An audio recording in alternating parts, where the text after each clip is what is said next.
Hi friends, ഇന്നത്തെ വീഡിയോയിലൂടെ നമ്മൾ ഷെയർ ചെയ്യുന്നത് പ്രധാനപ്പെട്ട ട്രെൻഡ്സുകളെ പറ്റിയിട്ട് പഠിക്കാനാണ്. ഓക്കെ, നമുക്ക് 3 രീതിയിലുള്ള ട്രെൻഡ്സാണുള്ളത്. ഒന്നെന്ന് പറയുന്നത് നമ്മുടെ up trend, 2 down trend, side vase trend.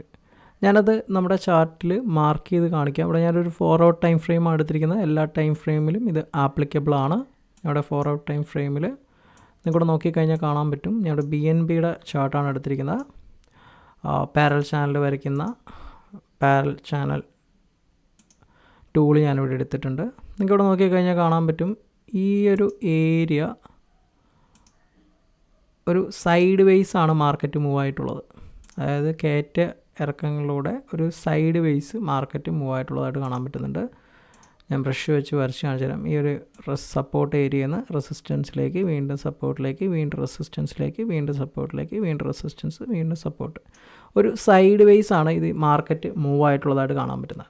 ഇങ്ങനെയുള്ള മാർക്കറ്റിനെ നമ്മൾ പറയുന്നതാണ് മാർക്കറ്റ് സൈഡ് വേസ് ട്രെൻഡ് എന്ന് പറയുന്നത്. ഇങ്ങനെ ഒരു മാർക്കറ്റിൽ പൊതുവെ നമ്മൾ ട്രേഡ് എടുക്കാറില്ല. ട്രേഡ് അവോയ്ഡ് ചെയ്യുകയാണ് ചെയ്യുന്നത് ബിഗിനേഴ്സ്. എക്സ്പേർട്സ് ആണെന്നുണ്ടെങ്കിൽ തീർച്ചയായിട്ടും ഇതിലും ട്രേഡ് എടുക്കാവുന്നതാണ്. ഇനി പിന്നെ വരുന്ന ട്രേഡ്സ് ഏതൊക്കെയാണെന്ന് നോക്കാം. പിന്നെ വരുന്ന നമ്മുടെ മേജർ ട്രേഡ്സ് എന്ന് പറയുന്നത് അപ്പ് ട്രെൻഡും ഡൗൺ ട്രെൻഡുമാണ്. അതിൽ ട്രേഡ്സ് ഡീറ്റെയിൽസ് നമുക്ക് നോക്കാം. അപ്പോൾ നമ്മൾ പാരൽ ചാനൽ വേസ് ചാർട്ടിൽ ഈ ഒരു രീതിയിൽ ഒരു sideways market candles move ആവുന്നതിന് നമ്മൾ ഈ പറഞ്ഞ സൈഡ് വേസ് ട്രെൻഡായിട്ട് മാർക്ക് ചെയ്യുന്നത് എങ്ങനെയാണെന്ന് മനസ്സിലാക്കി. ഇതേപോലെ തന്നെ പാരൽ ചാനൽ ഉപയോഗിച്ച് മാർക്കറ്റ് ഒരു അപ്പ് ട്രെൻഡ്, അതായത് അപ്പ് ട്രെൻഡ് കൊണ്ട് ഉദ്ദേശിക്കുന്നത് എന്താണെന്ന് വെച്ച് കഴിഞ്ഞാൽ ഒരു അസെൻഡിങ് ചാനലാണ് നമ്മൾ വരയ്ക്കുന്നത്. ഒരു കോയിൻ്റെ പ്രൈസ് ഹയർ ഹൈ ക്രിയേറ്റ് ചെയ്യുകയും ആൻഡ് ലോവർ ലോ ക്രിയേറ്റ് ചെയ്ത് മുന്നോട്ട് പോകുന്നതിനെയാണ് നമ്മൾ അപ്പ് ട്രെൻഡ് എന്ന് പറയുന്നത്. നിങ്ങൾക്ക് ഇവിടെ നോക്കിക്കഴിഞ്ഞാൽ ഈ ഒരു പാറ്റേൺ ഇവിടെ നിന്ന് ഞാനിങ്ങനെ മാർക്ക് ചെയ്യുന്നുണ്ട്. ഇവിടെ നിങ്ങൾക്ക് നോക്കിക്കഴിഞ്ഞാൽ ഈ ഒരു കോയിൻ മൂവ് ആയിട്ടുള്ളത് കാണാൻ പറ്റും. ഒരു പുതിയ ഹയർ ഹൈ ക്രിയേറ്റ് ചെയ്തുകൊണ്ടും ഒരു ലോവർ ലോ ക്രിയേറ്റ് ചെയ്തുകൊണ്ടുമാണ് ഇത് മൂവ് ആയിക്കൊണ്ടിരിക്കുന്നത്. ഇങ്ങനെ അപ്പ് ട്രെൻഡിൽ ഒരു പുതിയ ഹയർ ഹൈയും ലോവർ ലോവും ക്രിയേറ്റ് ചെയ്ത് മൂവ് ആവുന്ന ഈ ഒരു ട്രെൻഡിനെ നമുക്ക് അപ്പ് ട്രെൻഡ് എന്ന് പറയാവുന്നതാണ്. ഇതുപോലെ തന്നെ നമുക്ക് ഡൗൺ ട്രെൻഡും ഉണ്ട്. അതിനെ നമ്മൾ ഡിസെൻഡിങ് ചാനൽ എന്നാണ് പറയുന്നത്. ഇവിടെ തന്നെ ഈ ചാർട്ടിൽ തന്നെ നിങ്ങൾക്ക് അങ്ങനെ ഒരു പാറ്റേണും കൂടെ കാണാനായിട്ട് പറ്റും. നിങ്ങൾക്ക് ഇവിടെ നോക്കിക്കഴിഞ്ഞാൽ കാണാൻ പറ്റും. ഇവിടെ ഈ ഒരു ഏരിയയിൽ നിന്നും ഈ ഒരു ഏരിയ വരെ നിങ്ങൾക്ക് നോക്കിക്കഴിഞ്ഞാൽ ഇവിടെ ഒരു പാറ്റേൺസ് വരയ്ക്കാനായിട്ട് പറ്റുന്നുണ്ട്. ഇവിടെ നമ്മൾ എന്താ കാണാൻ പറ്റുന്നത്, ഒരു കോയിൻ്റെ പ്രൈസ് ഒരു ലോവർ ഹൈ ക്രിയേറ്റ് ചെയ്യുകയും ലോവർ ലോ ക്രിയേറ്റ് ചെയ്യുകയും ചെയ്തുകൊണ്ട് മൂവ് ആവുന്നു ഒരു നിശ്ചിത സമയത്തേക്ക്. ഇവിടെ അങ്ങനെ തന്നെ ഒരു ഹയർ ഹൈ ക്രിയേറ്റ് ചെയ്തുകൊണ്ടും ഒരു ഹയർ ലോ ക്രിയേറ്റ് ചെയ്തുകൊണ്ടും ഒരു നിശ്ചിത സമയത്തേക്ക് മൂവ് ആവുന്നു.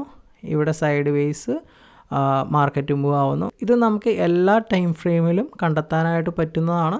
നിങ്ങൾ സെൽഫായിട്ട് ഇതൊക്കെ ഒന്ന് വരച്ചു നോക്കുക. നിങ്ങൾക്ക് നോക്കിക്കഴിഞ്ഞാൽ ഇങ്ങനെ ചാർട്ട് എടുത്ത് നോക്കിക്കഴിഞ്ഞാൽ ഡൗൺ ട്രെൻഡ് അപ്പ് ട്രെൻഡ് ഒരുപാട് മാർക്കറ്റിൽ കാണാനായിട്ട് പറ്റും. ഇവിടെ നോക്കിക്കഴിഞ്ഞാൽ ഇവിടെ ഒരു അപ്പ് ട്രെൻഡ് ഉണ്ട്. നമ്മൾ പാരൽ ചാനൽ എടുക്കുന്നു, ഈ പ്രൈസുകൾ തമ്മിൽ വരയ്ക്കുന്നു. ഇവിടെ നോക്കിക്കഴിഞ്ഞാൽ കാണാം ഇവിടെ നിന്ന് ഒരു ഹയർ ഹൈ ക്രിയേറ്റ് ചെയ്ത് പിന്നെ ഒരു ഹയർ ലോ ക്രിയേറ്റ് ചെയ്തു, പിന്നെ ഒരു ഹയർ ഹൈ ക്രിയേറ്റ് ചെയ്തു, പിന്നെ ഒരു ഹയർ ലോ ക്രിയേറ്റ് ചെയ്തു, ഹയർ ഹൈ ക്രിയേറ്റ് ചെയ്തു, ഹയർ ലോ ക്രിയേറ്റ് ചെയ്യുന്നു.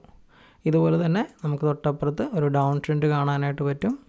ഇവിടെ പ്രൈസ് മൂവ് ആയിട്ട് എങ്ങനെയാണോ നോക്കിക്കഴിഞ്ഞാൽ ഒരു ഹയർ ലോ ക്രിയേറ്റ് ചെയ്യുന്നു, ഒരു ലോവർ ലോ ക്രിയേറ്റ് ചെയ്യുന്നു, പിന്നീട് ഒരു ഹയർ ലോ ക്രിയേറ്റ് ചെയ്യുന്നു, ഒരു ലോവർ ലോ ക്രിയേറ്റ് ചെയ്യുന്നു. ഇത് വളരെ കുറച്ച് ടൈം പീരീഡിലേക്ക് മാത്രമാണ് മൂവ് ആവുക. ആ ഒരു ടൈമിൽ നമുക്കിതിൽ ട്രേഡ് ചെയ്ത് പ്രോഫിറ്റ് എടുക്കാനായിട്ട് പറ്റും. ഇവിടെ നിന്നും ഈ ഒരു ട്രെൻഡ് ബ്രേക്ക് ചെയ്തൊരു ക്യാൻഡിൽ ക്ലോസ് കിട്ടുന്നതിനെ നമ്മൾ ബ്രേക്ക് ഔട്ട് എന്ന് പറയുന്നു.